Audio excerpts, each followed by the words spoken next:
Thank you for calling Call-In Studio's host and call screener line. Please enter your 6-digit PIN number.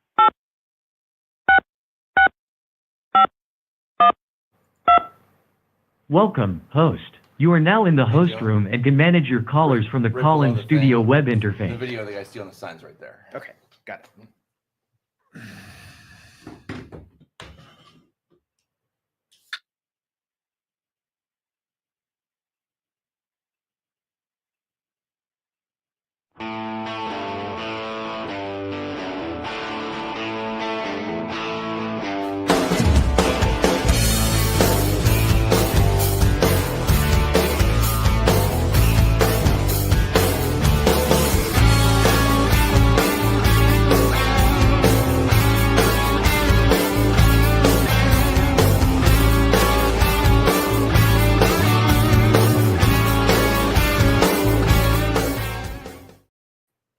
Hello, everyone, and good morning. It's me and Joe in the studio this morning because stupid Luke is stupid golfing and a stupid golf outing.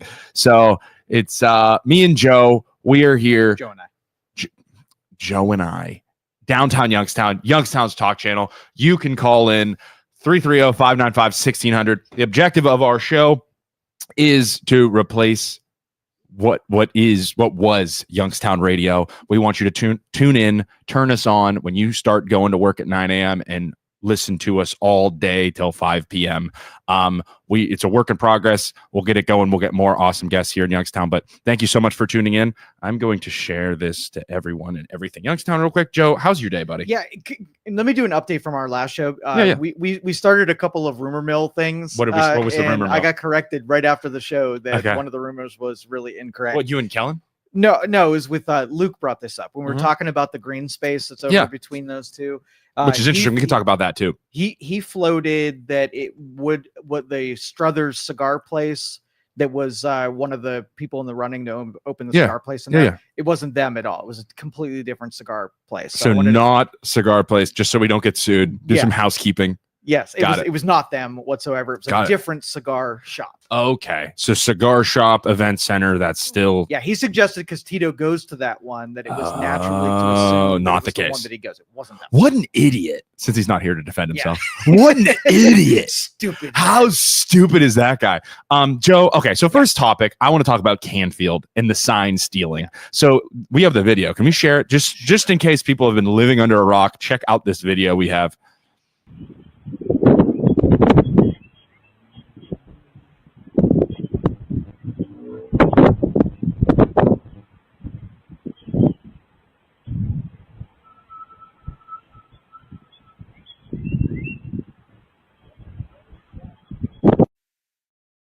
So, God, I love technology. Don't you, Joe? I do. So what that is, for those that don't know, is a Canfield employee, city employee, taking a sign out of someone's yard. So does the average person at home understand why that's a big deal? Why would that be a big deal, Joe? It's kind of your property, and I don't think anybody has the right to come on your property without invite. Right. So that's stealing. That sign belongs to that owner. He didn't get a letter. He didn't get a notification from the government. He didn't get a phone call. Nothing. So you were okay. The people of Canfield are okay with a government employee coming on your property, taking your property and leaving and saying, hey, you can pick it up later. I don't care what your ordinance says. You can't have signs in the yard. I don't care what the legal jargon is. I don't care what your lawyer says and how he interprets that law.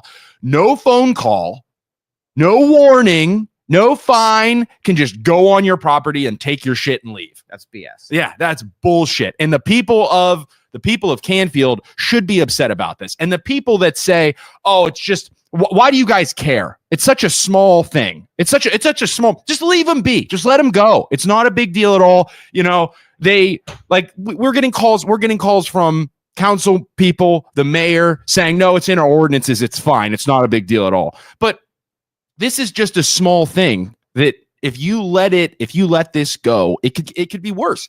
What if, like, let's think of some what ifs here. What if the owner of that property was going to get engaged and they hid their wedding ring in that sign, right? And then they go take it. And then they're like, whoa, you came on my property. That's a $10,000 ring that you took. And now we can't find it. Now it's gone. You can't be stealing stuff.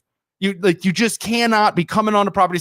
What if the sign was attached to a dog harness thing and the dog ran away or something? You know, like, you are trespassing.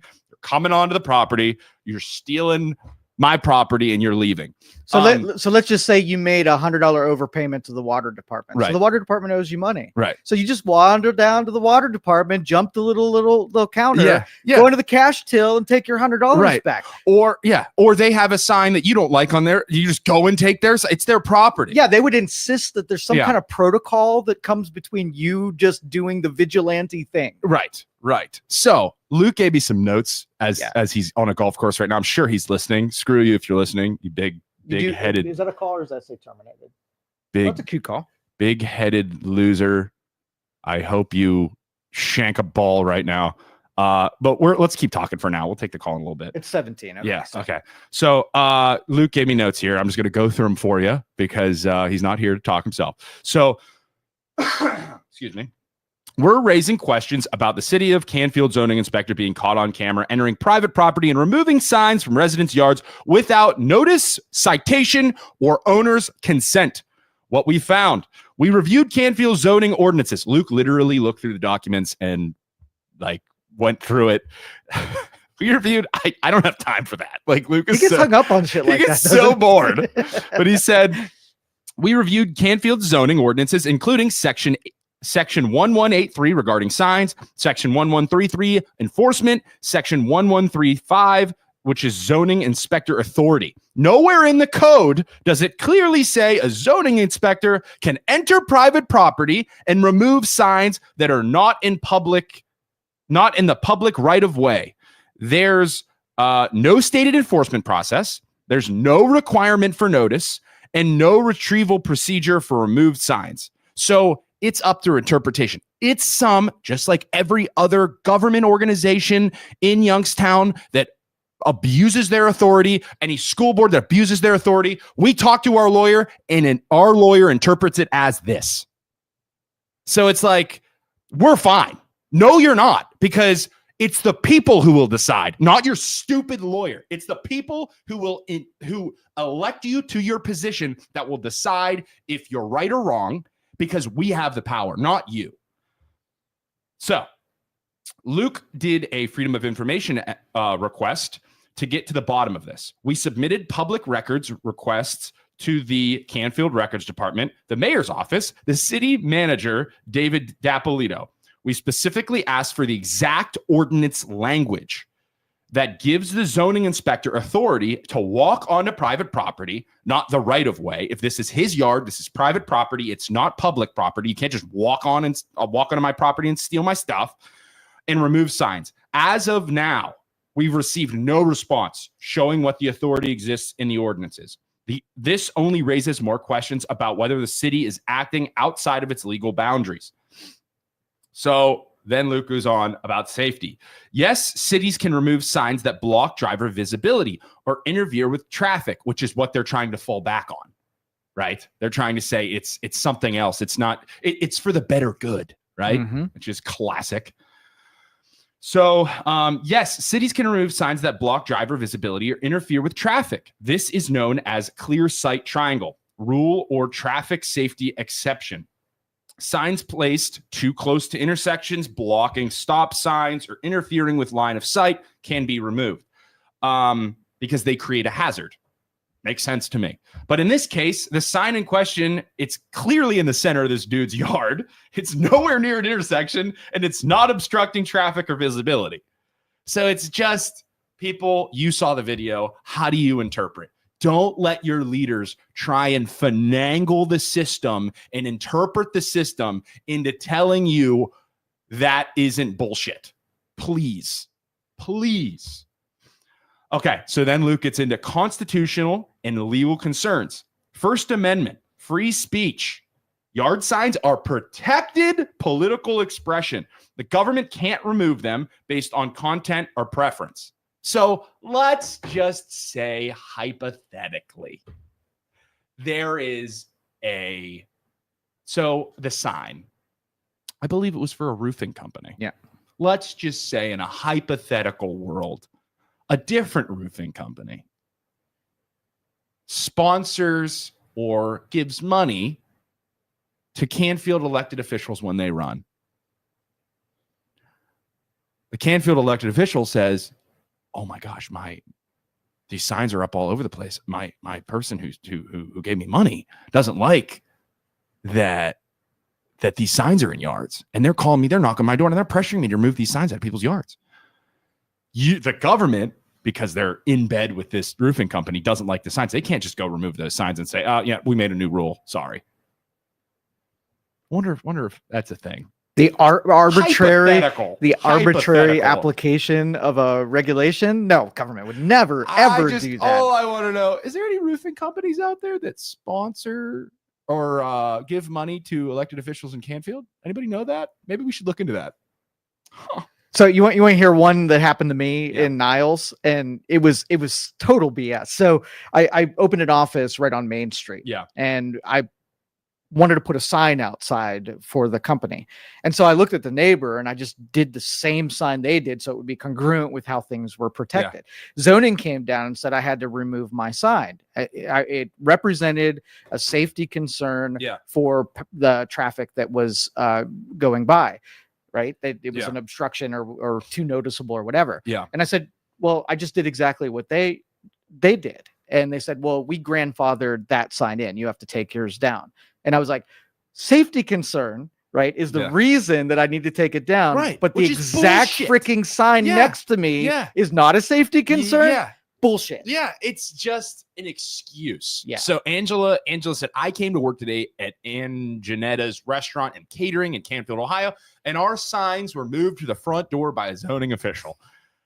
I mean, so they're like, we can't steal the sign, so we're just gonna move it. Like, hey guys, I understand Canfield. I understand the city of Canfield thinks they're all powerful and they know best. And your sign is in violation of whatever they want to make up. So they either take it or now they're moving it to the front door. Hey, how about a friendly call?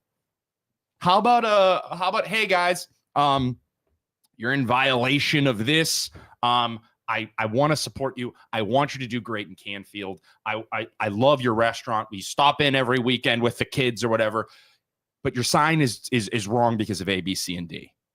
I don't want to be a dick about this, but can you please fix this? And then if they don't, then send them a letter. And then if there are processes in place for this kind of stuff, don't just bully people into doing what you want because you have more power than them. Yeah. And you have gray area to operate in. Yeah. And you have your lawyer, gray area to say, hey, we know best. You don't know what you're talking about. We're communist Canfield, and we can do what we want. Communist Canfield. Yeah. We'll talk more about that in a second. Okay. But so next, number 2, back to legal concerns and constitutional concerns. Fourth Amendment, protection from unreasonable search and seizure. The government can't walk onto your lawn and take your stuff without a warrant, permission, or lawful justification. That's seizure. So Luke talked to the mayor. He talked to sitting council people, Christine Oliver, who I think there she is calling in. Let's hear her side of the story. Go ahead, Joe. I don't want to screw it up. Let's hear Christine Oliver's side of the story here. Hello. Hey, Christine. How are you? I'm good. How are you? Good. So Christine, what would you like to say? Let's hear it.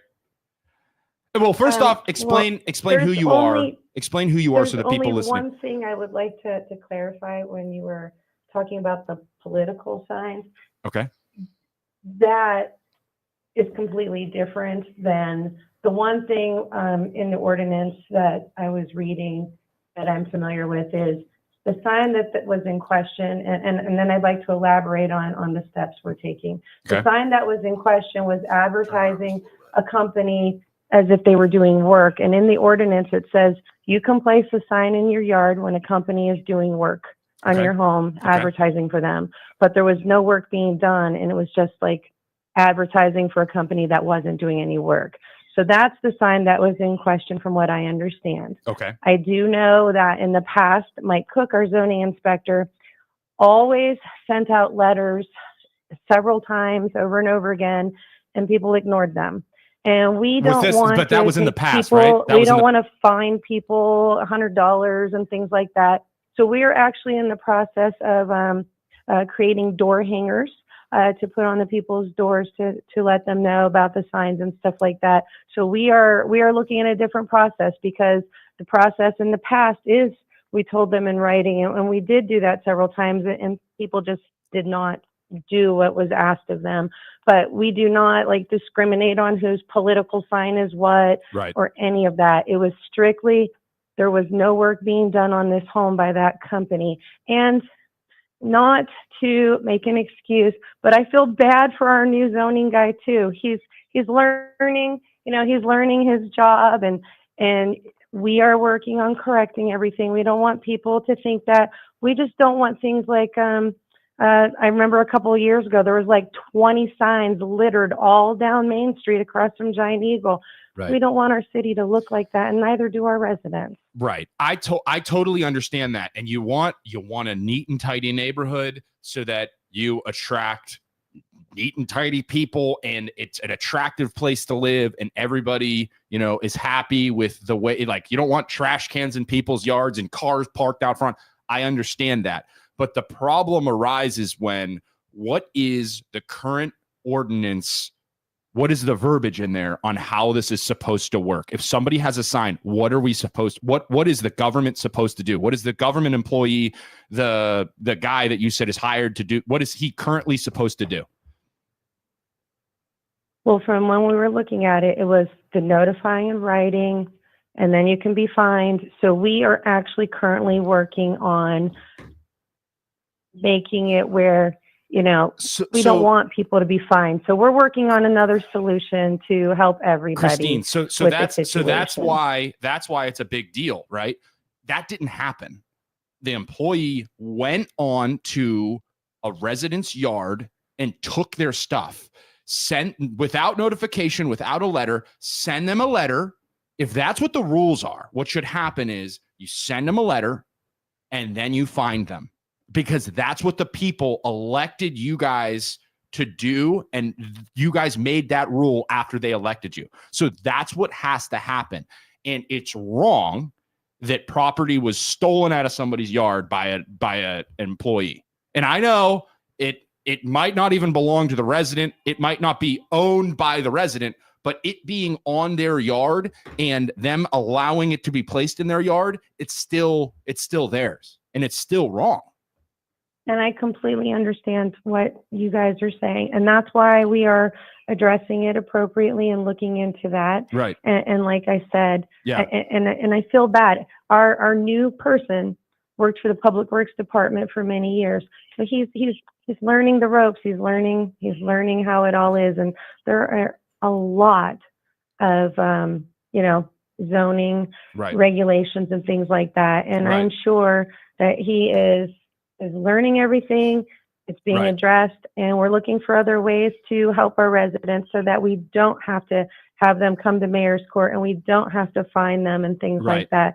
So we are looking for a better solution for everybody. And I just wanted to call in and let you know that, and let you know that it had nothing to do with like what the name of the sign was either. When I heard that about political things, it had nothing to do with that either. It was all about what it says in our zoning. If there's construction going on and you're advertising that business while they're doing that work, that's absolutely fine.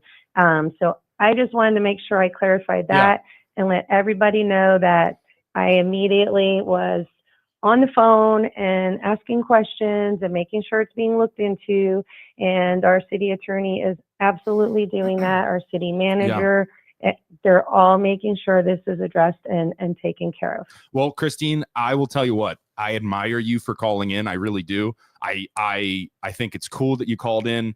I will say, just to cover your butt, do you want to speak on behalf of Canfield as a leader, or are you just, calling in personally just so your lawyer doesn't come after you? I would say she's speaking personally and not on behalf of Canfield, but like, you're still a leader within the community. It's big of you to call in and do this. And people of Canfield, I'm sure they thank you for doing that. So thanks, Christine. We appreciate you. Have a wonderful day. Okay. Thank you. And then to be fair, I've had my sign removed before when Mike Cook was a zoning inspector. So and I was on council. So Right. just so you know, Right. we don't like pick and choose people. Everyone is treated equally. And I Right. hope you guys have a wonderful weekend. Thanks, Christine. See you out there. Thank Bye-bye. you. Bye-bye. All right. Quick. Let's get. She said we made a mistake. I mean, Yeah. that's rare Right. in politics. From Canfield, who is notoriously nothing bad ever happens in Canfield. Let's just take 17's call. Okay. Sorry, 17. Go ahead. Hey, good morning. Morning. That's just another good reason why we have to abolish Ohio's property taxes. Maybe we have too many positions, right? So when I did the signature thing at iHeart Studios to abolish the taxes, to put that on the ballot, Yeah. we got 334 signatures, which is pretty great. I had some people tell me they would sign it in blood. So that was good. I'm going to be in Cornersburg Sparkle tomorrow from 11 to 4, me and 2 other people collecting signatures. So if you want our Ohio State budget to be rethought, sort of doge themselves, I think you should sign this. It's actually unconstitutional in the state of Ohio to pay for public education at the local level. It's supposed to be paid for by state funds, and that is a fact. So we need to change that. That's one of the things I think we need to change. Now, I know Al Catrona has introduced something to get property tax relief for people 65 or older. Well, Dave Thomas was on Ron Verb yesterday and said that's not going to happen, and that would cost $7 billion. So they don't have an appetite for that. Right. So all the more reason that we need to get this on the ballot and pass this. Yep. Well, we appreciate the call, 17. Thank you so much, and we will talk to you soon. All right. I'd like not having property taxes. That'd be great. But I trust like the government. What's going to happen is they're just going to increase other taxes or create other taxes, school taxes, all this stuff. So for those that think it's just going to disappear, that's not the case. It's not just going to disappear. I'm going to save $5,000 on my property taxes and it's going to be a perfect utopia. That's not going to happen. Yeah. But I would love to see it. But okay. Christine Oliver called in. Yeah. And she said there's a process. She understands our side and they're going to work on it. Yep. I respect that. Love it. I respect that. Because I think she does understand that a mistake was made. This guy's learning. I guess the old guy used to send out letters. But if that's what's written in the laws, go according to the book, or else the people are going to get pissed. You know what I love about this? For probably decades, this kind of stuff happened, and there wasn't platforms to be able to have outrage that people were overstepping until you guys and social media and Facebook. Yeah. Nobody would even known that some government official came down, went into the gray area and, trampled on the rights of a citizen. And it just goes back, man, like before. And this is just a small thing, this is just this is a sign in a yard. But if you let this stuff slip, it's a slippery slope to other stuff. You elected these people, hold them accountable. Yep. Because when something big comes up, they're not even going to think about screwing with you people because they screwed up on the sign. Now something big comes up. They will destroy us. That's what you want them to think every time they make a decision. If we go down this route or we make the wrong decision here, our people will eat us alive. Yep, exactly. Beautiful. Let them fear you. That's good. That's a good thing. So it just goes back to the 1998 film A Bug's Life.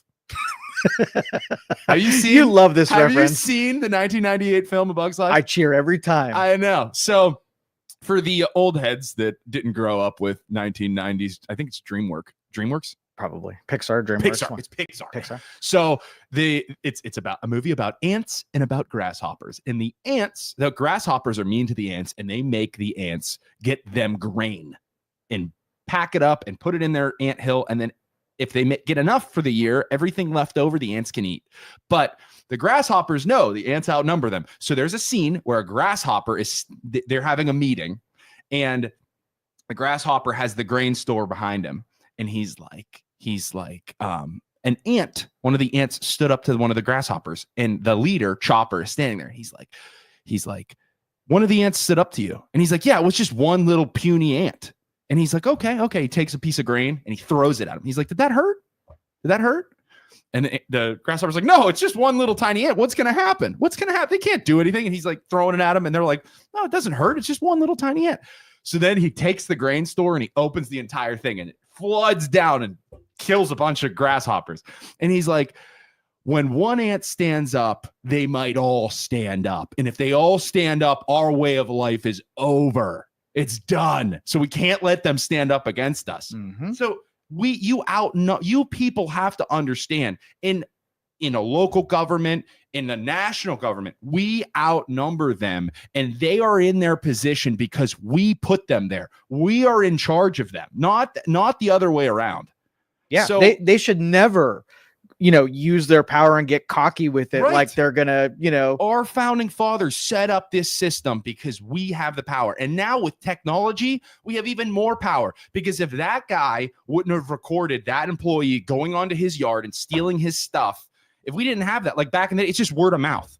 So this guy, he tries to tell everybody, listen, guys, this dude came and stole my sign and drove away. I don't even have any proof of it. I just know my sign's gone. And it's at City Hall now. And everybody's like, But instead, this dude sends us this video and says, hey, MLO Bros, check this out. This dude stole my sign. I have video of it, and it gets 20,000 views on our Facebook page. And now we have Council of Canfield talking about it in their meeting, asking for what the verbiage is in their rules and regulations for sign removal. And they're like, we're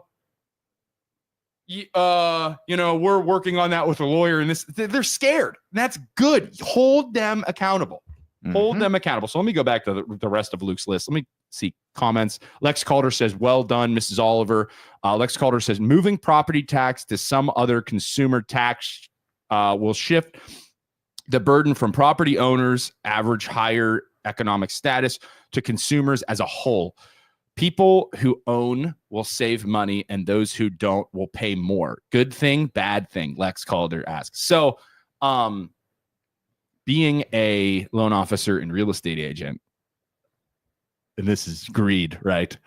I would say if the objective is for everyone to own a home, would it pull power away from landlords and reinforce the average person to try and buy a house because they have the tax breaks and it benefits them? Will people try more to get a home and own a home, and it would push the average everyday person to own a home because all the benefits are there?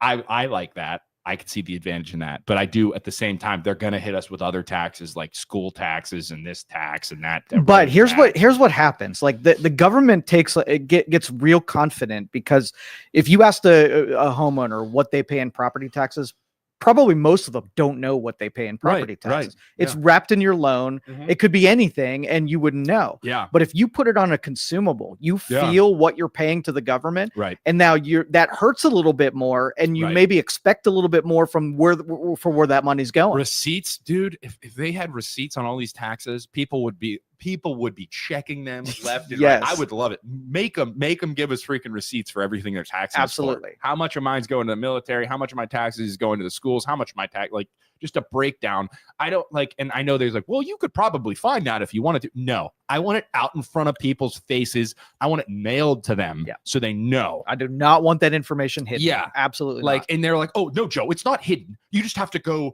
and click 45 times to get to this page on the government website to see where all your money's. No, screw you. I know what you're doing. Out of sight, out of mind. Don't do that. That's the strategy. Yeah. Don't do that. So where were we? We've now received reports similar to this issue, Canfield, Boardman, Austintown, and other nearby communities. This isn't isolated. This is back to the signs. We're calling for transparency from city leaders, clarification on zoning enforcement rules, respect for constitutional rights.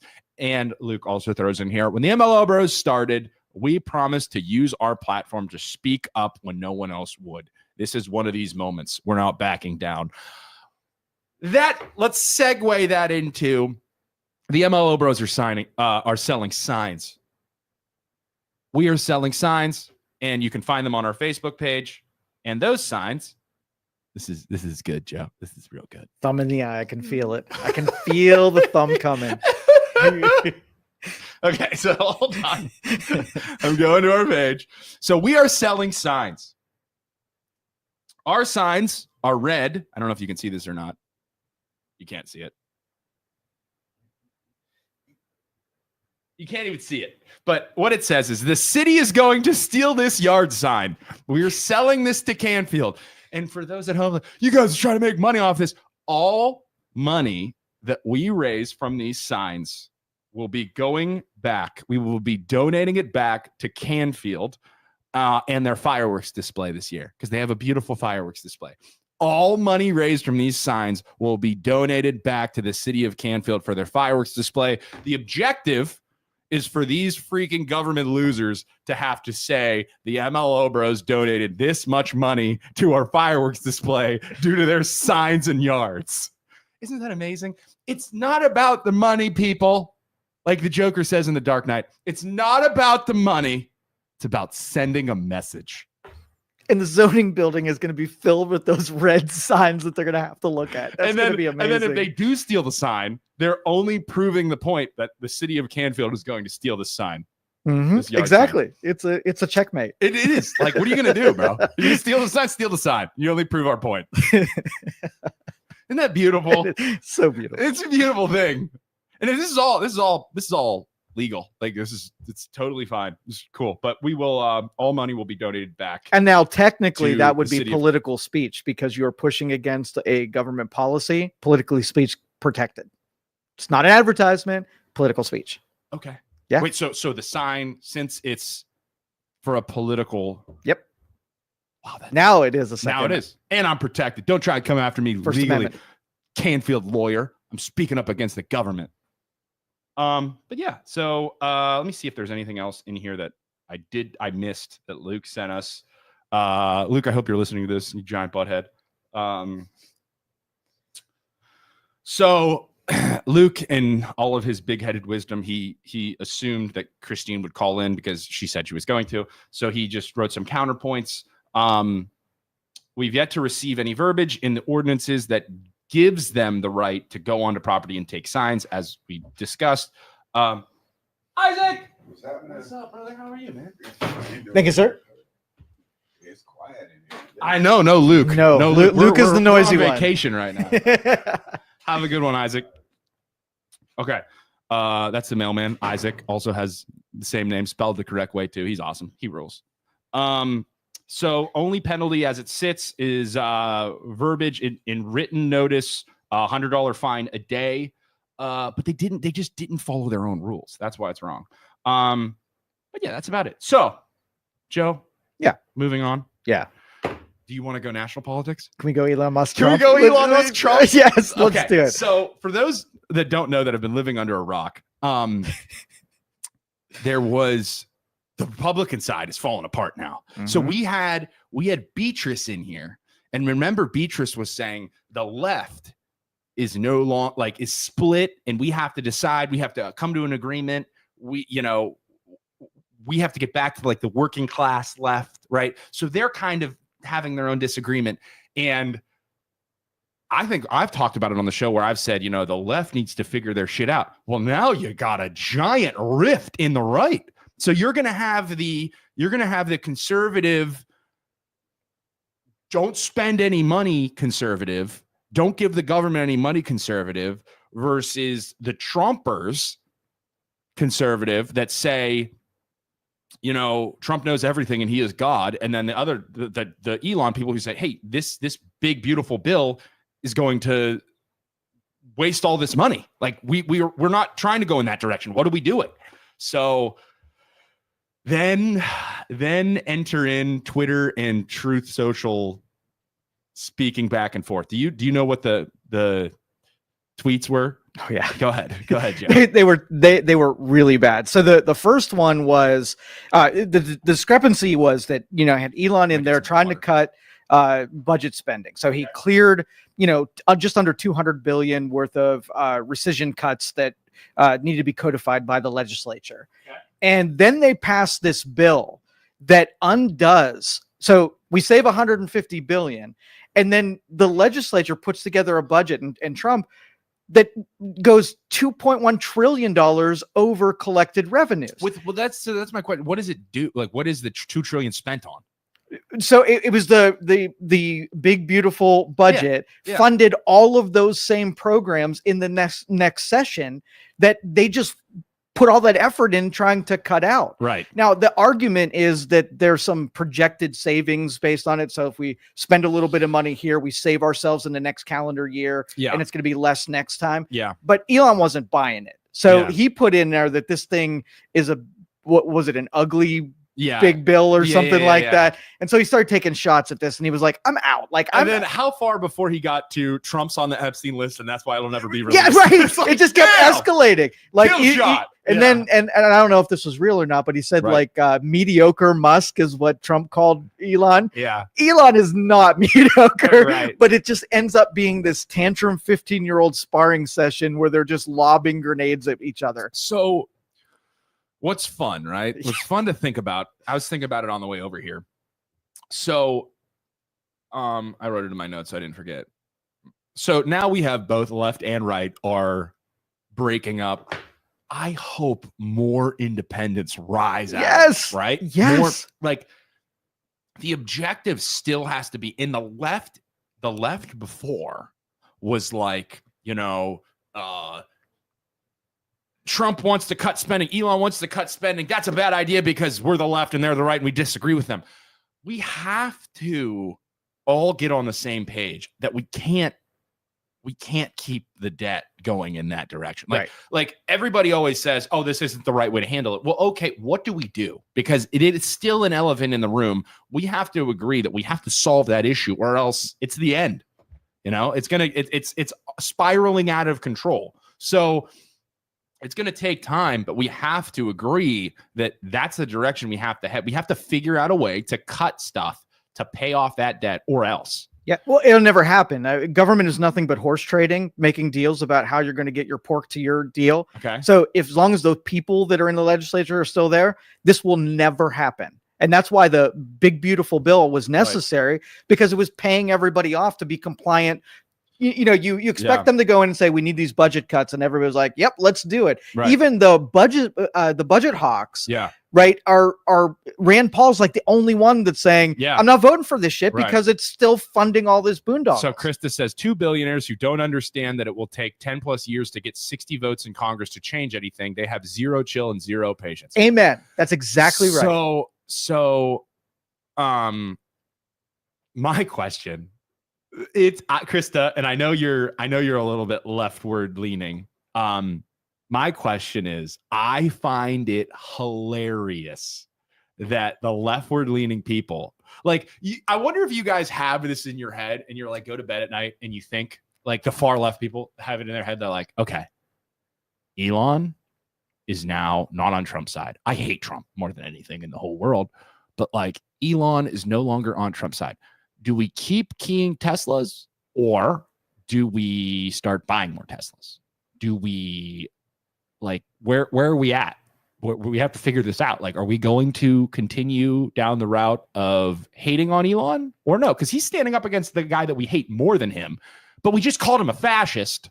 So, like, all I'm saying, just be careful with what you're saying. Like, you don't, like, a fascist is someone who takes away your rights, takes away, like, doesn't agree with free speech, doesn't agree with, like, that the people don't have any power. Everything that Elon has done has been to cut money, cut power from the government, give the people more freedom of speech. Like, I don't think he's a fascist. I really don't. And I know they love calling him that, but now the damage is done. You called him a fascist. You think he's Satan, but now he's going against Satan plus, which is Trump.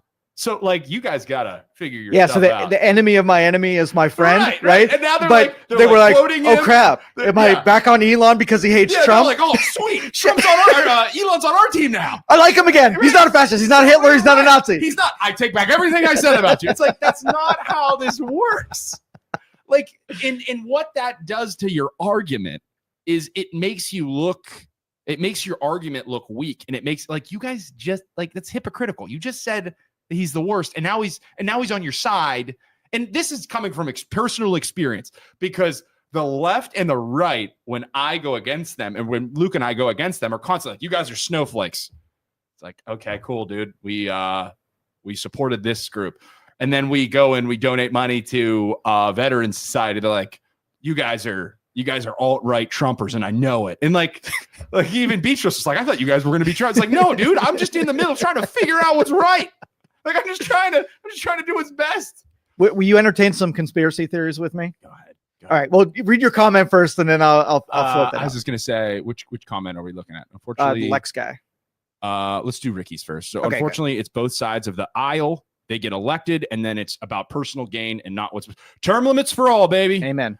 Lex Calder says it was only a matter of time before these asshats went against each other. I don't like either. Never did. Have an EV, would never buy a Tesla. Just because a bad guy goes against a worse guy doesn't make him a good guy. Krista says, Elon isn't going to change anything. I'm prepared to see Trump and his allies ruin Elon's business and reputation. It would be a rotten shame if Dems take any money from Elon if it gets to that point. So the thing is, he's the only one. He's got contracts with the government and is sending his Falcons up to space. He's the only one who has that contract, right? So you take away that contract, you are hindering yourself. Mm-hmm. You know, you can disagree with somebody and not like the way he thinks and still respect him for being good at something. You know what I mean? Like, if you're playing, I don't know, if you're playing basketball against LeBron James and you think LeBron James is an asshole, he's still a goddamn hooper. He's still good at the game. And you can hate on him, you can hate his personality, but I still think Elon is very smart, and I think he's good at doing certain things. Yeah, one of those exchanges on Truth and X was Trump said that he's going to cancel all of the Tesla and SpaceX contracts. Yeah. And then Elon said, well, I'm going to take the Dragon capsule that takes our people and our stuff up to the International Space Station. He said he's scrapping that project. So they were both flexing on each other. Right. I'm going to China with the Falcon X. Exactly. All right, here's my conspiracy theory. What if all of this is a ruse? What if it's a planned exchange meant... I think that's stupid. Why? Tell me. I think it's stupid because it's not good for advertising. I think it makes us as a country look bad. It makes us look like they don't care about that. Neither of them do. I think they should. Because I think being like, if you want to make our country better and you want other countries to respect our way of life and our freedom and the way we do business, I don't think the optics is good. I think all right, take somebody who had good optics, like Biden, like Obama, people who did care, President Clinton. Right. How'd that work out as far as the respect goes? We got terrible trade deals. Right. Everybody walked all over us. So if you can give me the merit of behaving that way and earning the respect through the polish rather than the strategy and being smarter or better than them. I don't think we have evidence that the optics works out in our advantage ever. So the advantage would be right. You don't want to control other countries through colonialism, right? So like I know Trump was talking about buying Greenland, buying Mexico, buying Canada, right? It's just like a business when you're advertising and you're doing good things and you're getting good reviews and you're getting all these things. Like if we want Mexico to stop their gang crap you know, and stop killing people and doing all the terrible things that happens in Mexico so that, you know, they could become a better country without taking them over and colonizing them and them just, hey, this is what we do. We're respected. We want them to look up to us so that they mimic us. But they don't. You're citing it. But they could. If we do it right, they could.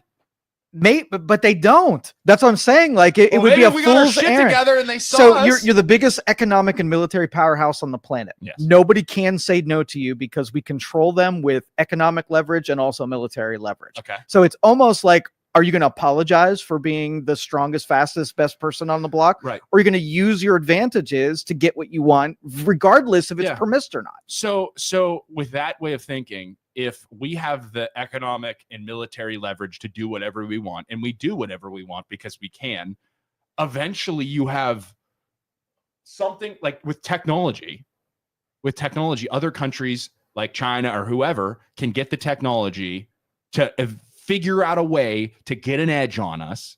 And then the second other countries have that edge and can pick a fight with us, they will.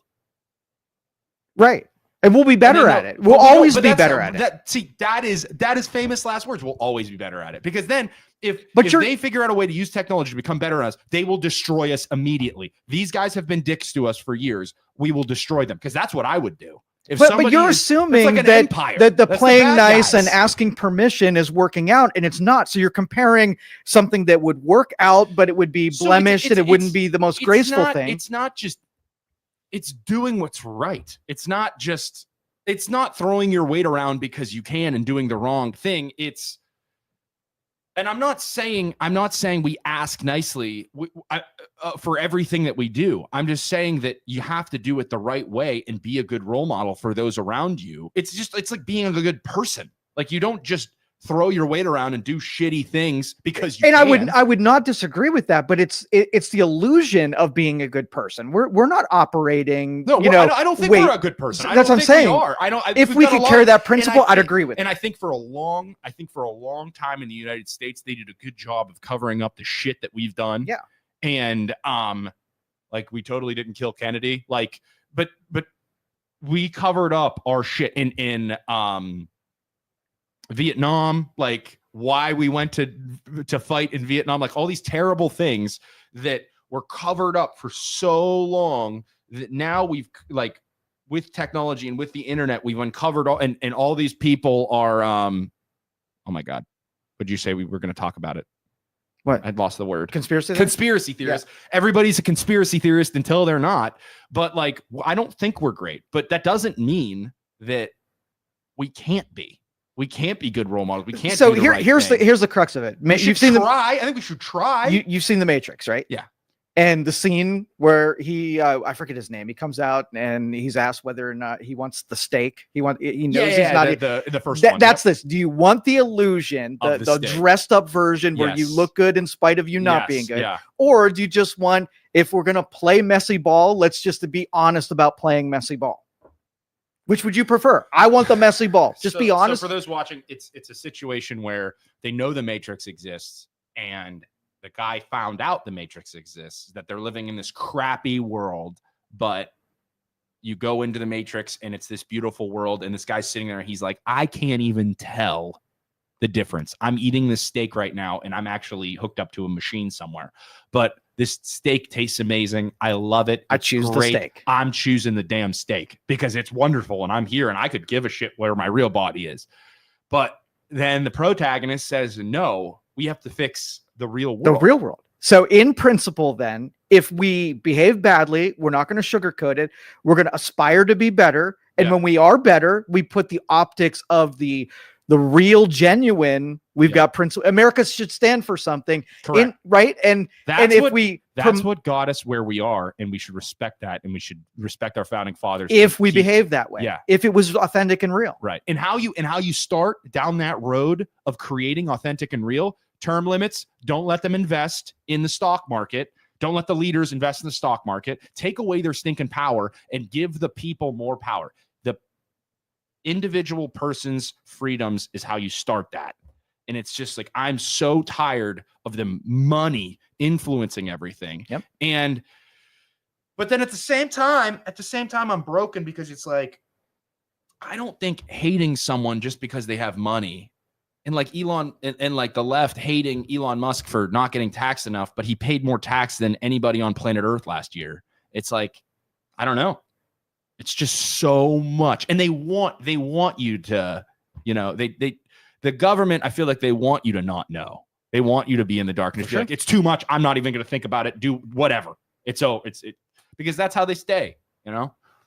Ugh. So I'm red pilled. You're blue pilled today. I'm not. You're taking this. You're taking this steak. Try it. I'm not taking the steak. You're taking the steak. I am not taking the steak. I want to fight for what's right and get us out of this situation. Inauthentic. You want the optics of something that's not genuine. That's the steak. No, I want to fix the system, not eat the steak, and make the real world better. But I also don't want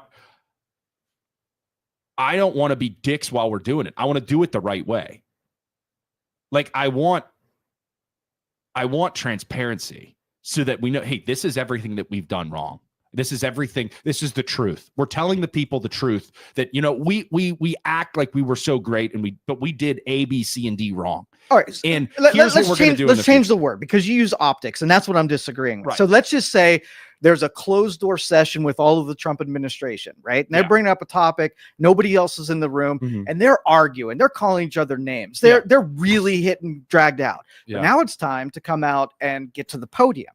Now, do you want them to come out and share what really happened when they talked about it, or do you want optics where they put nice dressing on it? What really happened? Of course.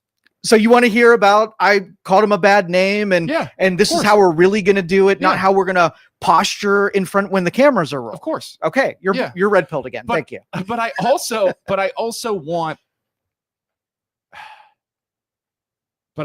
want somebody that when shit hits the fan and you start arguing, I want leaders that don't go back to freaking their corners and go on social media and say, what did he say? What was his name? What did he coin Musk? Mediocre Musk. Mediocre Musk, and this and that, and like a bunch of freaking schoolgirls. No. Solve your business the right way. Be adults, be good leaders, and handle your shit without being children. That's what I want. Because what does that do? That creates good optics.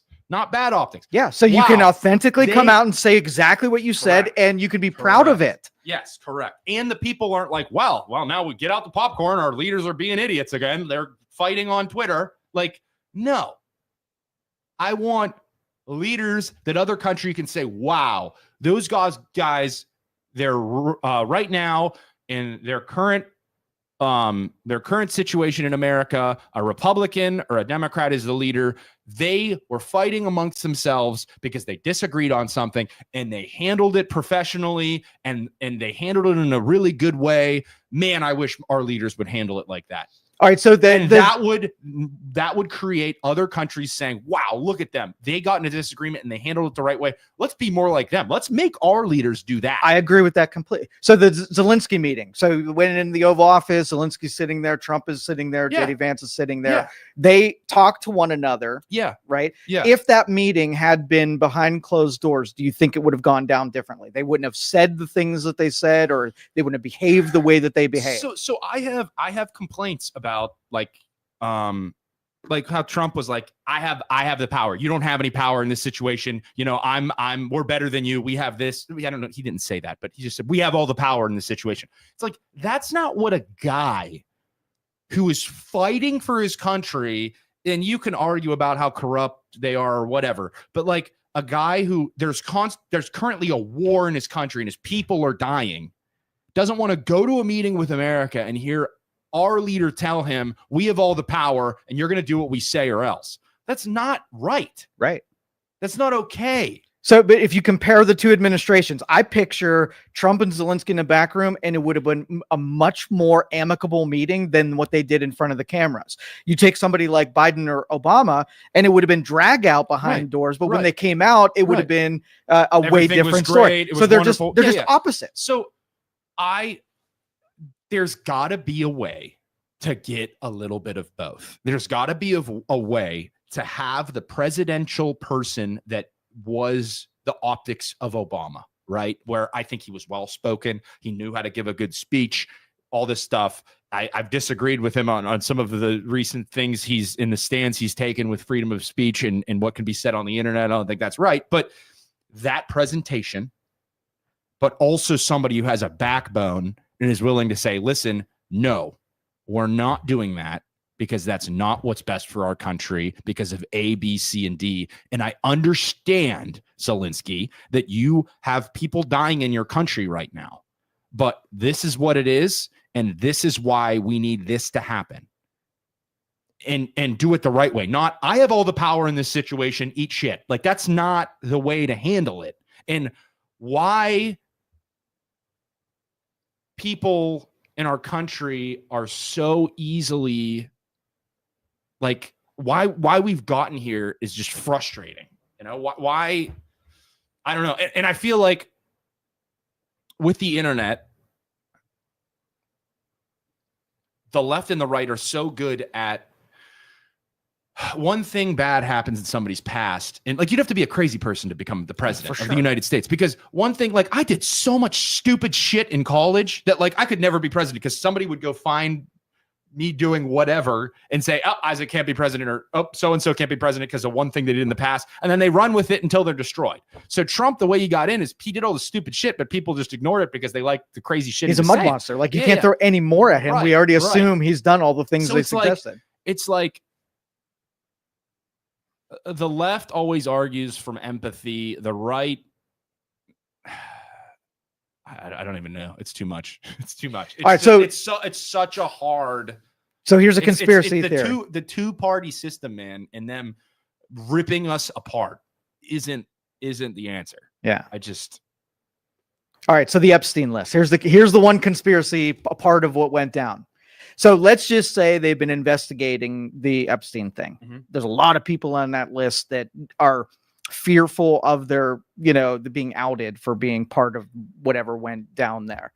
And the ruse is that if Democrats found out that Trump was somehow in that report or in that evidence list, they would be pushing on the process to bring that list to light. Right. The left. So you make the false suggestion that Trump's on there. You get this wave of support to release it. Now the people that were somehow able to bury it at this point have been successful at it. Now they can't bury it anymore. So the list comes out. Trump wasn't really on it. You got the list in front of the public and you thwarted the pushback on releasing that list. So they're doing it on purpose to get the list released so that all the pieces of shit in Washington that are on that list get exposed. Yep. Yeah. I would love that. I would love that. But I still don't think making us look like a bunch of idiots is the right thing to do. But if you're manipulating the people to do what you want. And you can at home, you can listen and decide if that's right or wrong. But they are still, if that's the case, and that's the conspiracy, right? They're still manipulating you to the left. They're manipulating the left to go crazy. They troll on the regular. So it wouldn't be any different than what the public already sees them doing on a regular basis. Right. Saying shit, Greenland, it's all erratic, it's all, outrageous, the things that they do. So it would just be another one. If we found out that they all said it on purpose, they got back together. It would be really funny if we do, let's do this thing.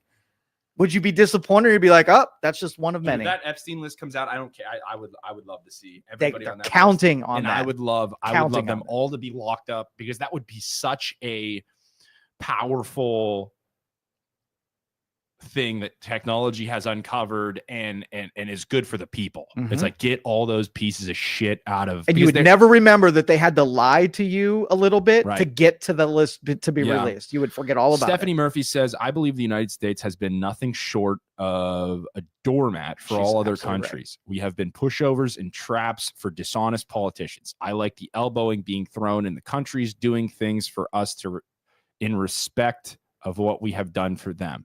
They receive our help and then slam us by talking against us. I would be tossing elbows all day and every day. See, I agree. I agree with that.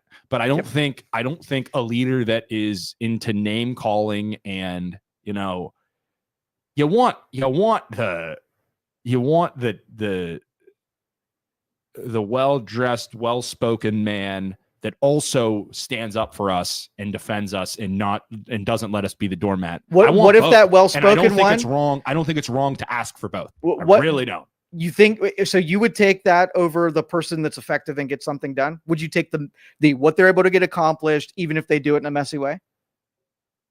You want both, though. Yeah, I get what you're saying. I have to choose because that's just freaking America, isn't it? You have to choose this or that.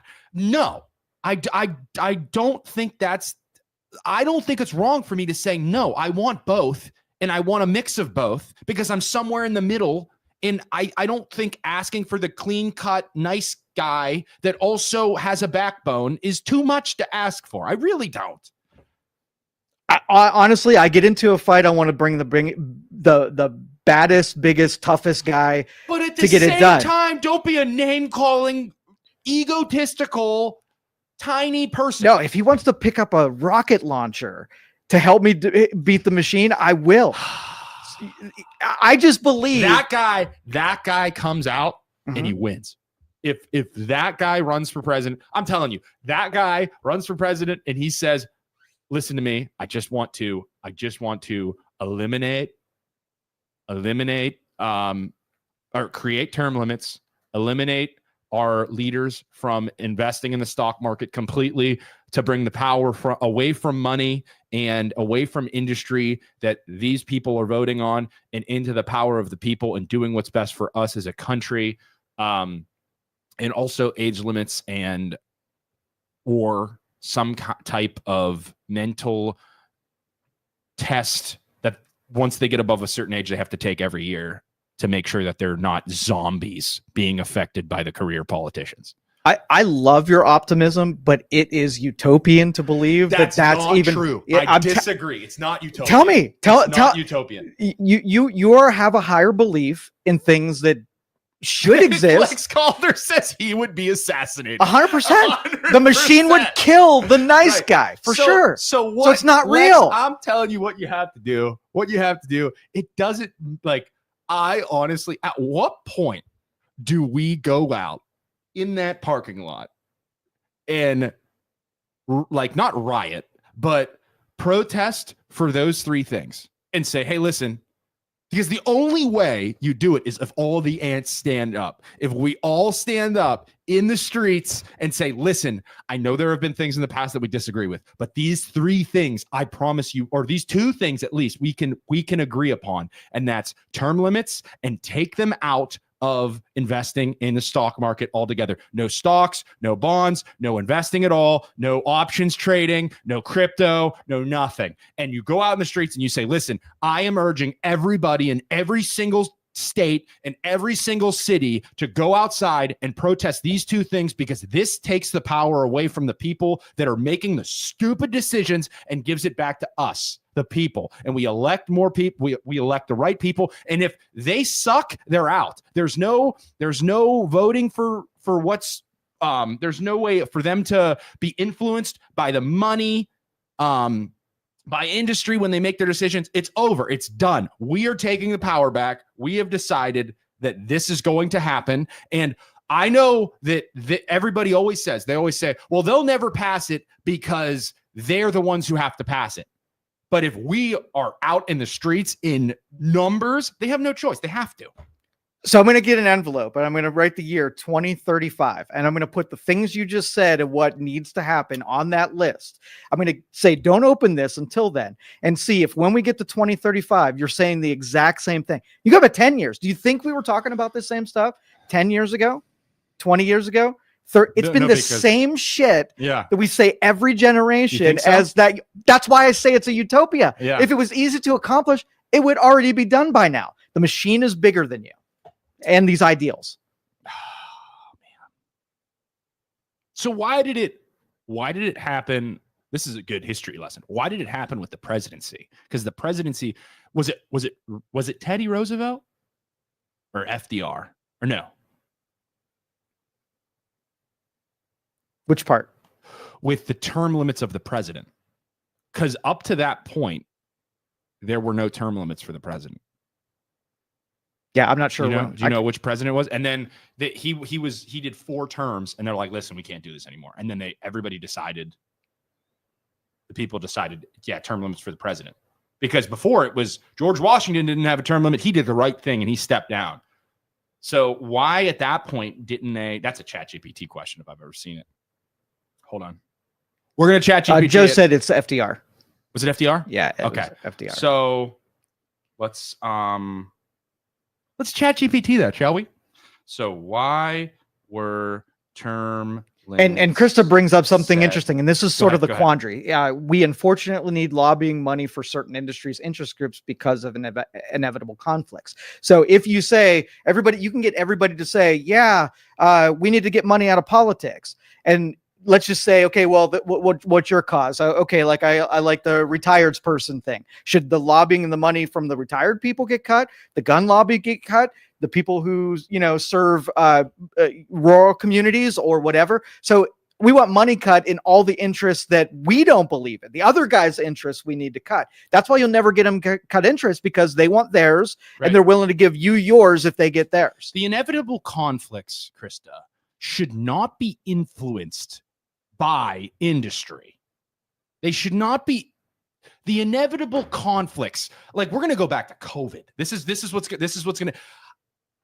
The industry of pharma made $52 billion off of COVID, off of people dying.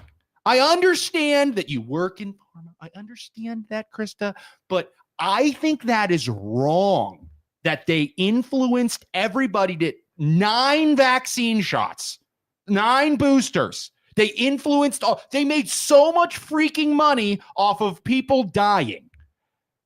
In influence decisions brought to you by for all like industry should not be making the decisions for the people. The people and what's best for the people should be influencing the decisions. It makes me so mad. I just can't. I can't. Why were term limits set after FDR? Hold on, we're checking this out. Okay, so here let's strike these. Let's strike these off when you're finished there. Ooh, okay, you go ahead first, and then I'll do FDR. So these are the top 20 biggest contributors in political spending. Okay. So the first one is U.S. Chamber of Commerce. Oh, pharmaceuticals number 2. Who would have thought? Should we strike the Chamber of Commerce? I don't know. I don't know enough about it, Joe. Okay, pharmaceutical, you'd probably say yes. How about the National Association of Realtors? They're the third number. Should we get rid of them? They're those sons of bitches. Should we cut that money? We probably should. Blue Cross Blue Shield, American Hospital Association. So how do you fix it? Go ahead. You can't blanket do the term limits because there's going to be complication. You can't heal the dark money because there's going to be complication. If you don't think everything that's been hard to get rid of, there's a good reason for it. It's called dark money for a reason, Joe. Yeah, but when you get on the list of one that benefits you, you don't want that one cut because it's serving your interest. Right, the realtors. I need the realtors so I can keep making money. And I'm protected as a realtor. I think I'm so glad that was number 2. That was such an illustration. Pharmaceutical? No, the Realtors Association, number 3. No, the National Association of Realtors. I don't want to get kicked out of the National Association of Realtors, but I will be careful with what I say. Yes. But like, I spend a lot of money and to be in the National Association of Realtors, and I think they protect me if I ever get sued or something, and maybe I'm allowed to use the realtor name, but if anybody wants to know how I really feel, you can call me. This feels like a special interest that is controlling the words that are coming out of your mouth. I think dark money has affected you. I just don't want to lose my job. So I don't know. But Jerry says, thank you. Isaac needs to get his blood pressure checked. So what I'm going to do right after this is go to the gym and lift, because that and running and exercising is the only way I get out all of my aggression, or else I would be Luke. You know? Yeah. Or else I would be Luke. I would be a large boy that eats too much and yells a lot. Even though I'm kind of yelling. I'm sorry for yelling. Dale says, why don't you think there's cures for these illnesses? The pharmaceutical companies would be broke and no money. So like my question has always been, like, with all of these diseases now, and as technology gets better and better and better and better, right? why don't you just treat it rather than giving a vaccine? Big money. I mean, Right, exactly. it would, money. but Like, hey, COVID's a flu. Like, just treat it and don't worry about if people get it or not. Just find a way to treat it. okay. So you're on a board effectively and quickly. you're on the board of Pfizer, right? Brought to you by Pfizer. So you're on the board of Pfizer, and your sole obligation is to be a fiduciary for your investors. Right. You have to make good decisions that benefit your investors. Right. So if a decision needed to be made on a company to say, hey, this is good for the people, it's going to heal them and make it so that they don't need any more vaccine. Right. They benefit. You'd be breaking the law and would have to go to jail because your obligation was to serve the investor, Right. not the health of people. You see, there's some conflict there, some contradiction. Oh, yeah, of course. It's about money. It's not about helping people.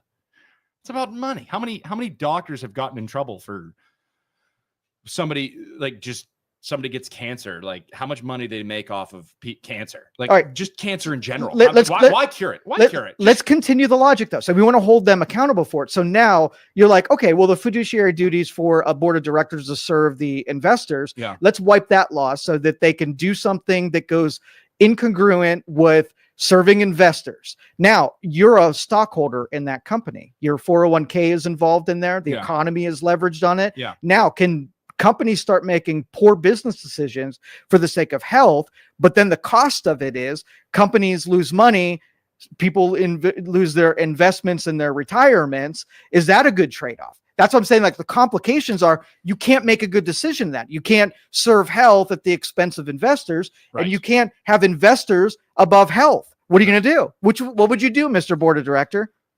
I don't know.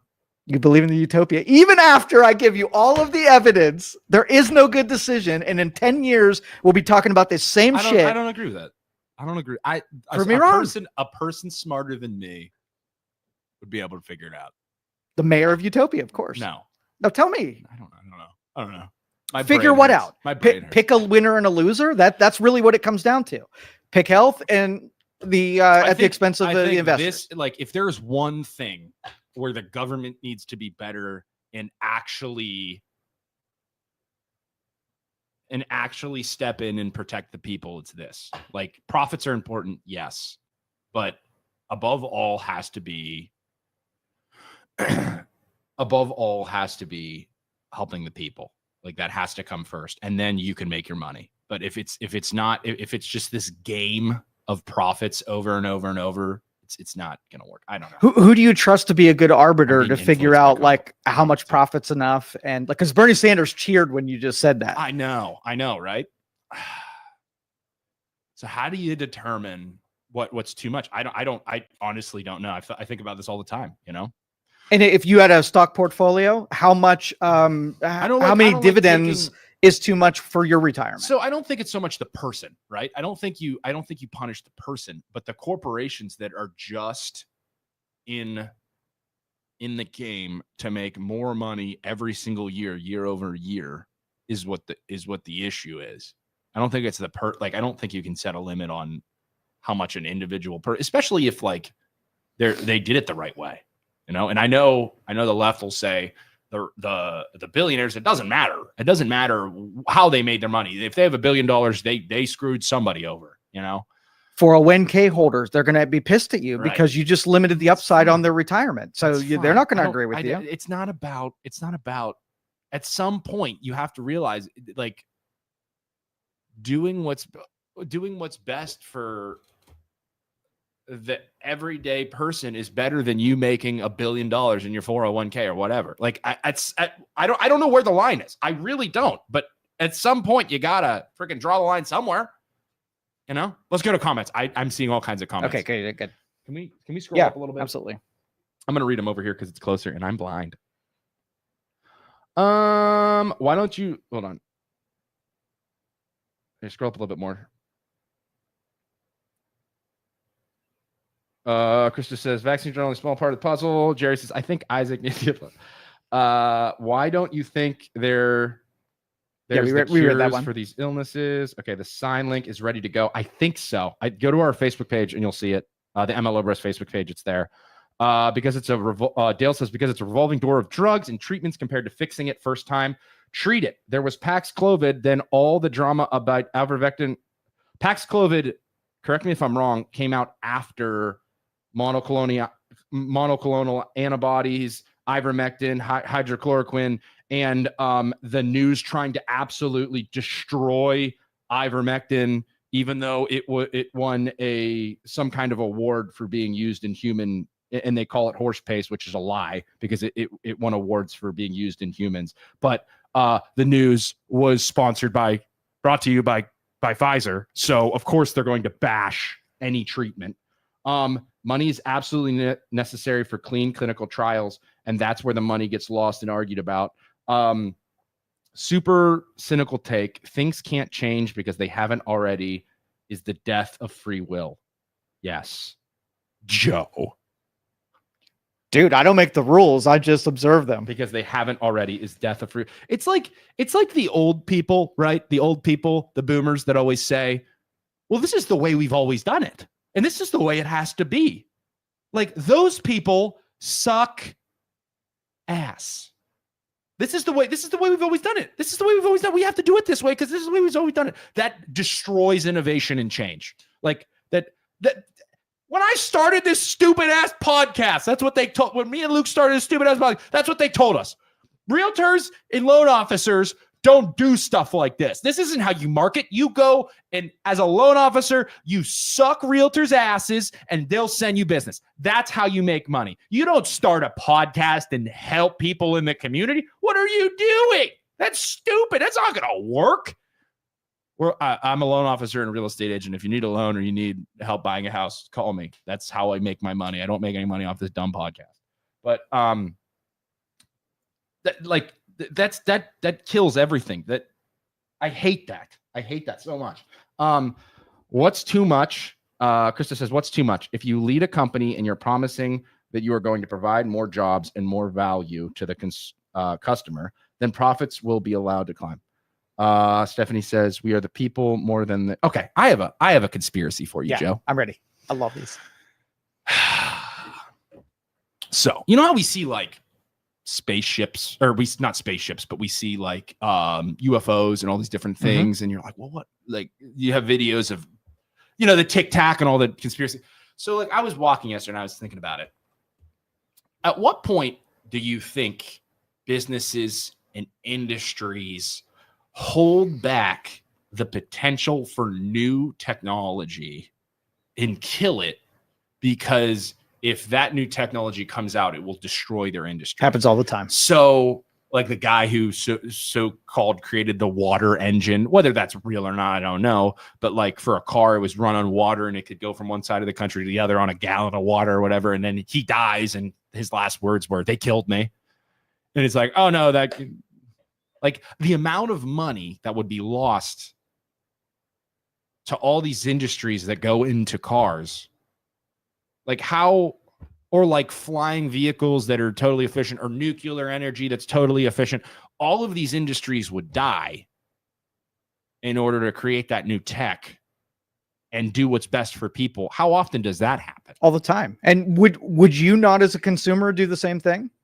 As if you had a product and you were making money on it and something came into the world that threatened your livelihood, and all you had to do was either make it go away, buy it, whatever, you wouldn't preserve your prosperity, even if it meant taking a good innovation like off the market. AI replaces me as a loan officer and as a For real sure. estate agent. Would you not defend against it because your interests are being threatened? That's a tough question. So there was a hydrogen engine that in the late 90s was coming out. Yeah. And basically the output was water. It was electric. It would be all of our electric vehicles would probably have this hydrogen fuel cell. Yeah. And Daimler Chrysler at the time bought the technology because it was getting close to being put in cars. Yeah. And they put it on the shelf for 20 years. That is a big starving. From now, we could plug into the utility companies when we could have been producing our own. Right. Or just like, solar panels on everybody's house. We all share the energy and can sell it to our neighbor. That way, the ultimate competition, so that we don't have to go to freaking Ohio Edison anymore. My neighbor's selling his energy that he got from his solar panels for $2. Yeah. And what if Ohio Edison says, oh, this is a big threat to all these jobs and all these people and our prosperity. Let's buy it. We'll buy it outright. Yeah. Because it's a bigger threat to us. We can, have the expense of not ever using that technology because we go out of business if we allow it to progress. And I looked at putting solar panels on my barn, on my property, because I just have so much space on this barn roof. And if you have a surplus, you don't sell it. I mean, maybe you do sell it back to Ohio Edison, but I don't like that you give it to Ohio Edison, because then Ohio Edison takes it and uses it or makes somebody else pay for it. And it's like, if I just had that energy, if everybody had that ability to just sell it to their neighbor or whoever, that's the ultimate competition. Like, it's so those things are not good, but I don't know how you control it. Like you said, utopia. I don't know how you stop that. Yeah. Like those are things where, yes, the oil industry would get destroyed. Yes. But the government has to step in and say, listen, I understand, but this is what's best for humanity. This is what's best for all the people, because that technology is going to make us so much better.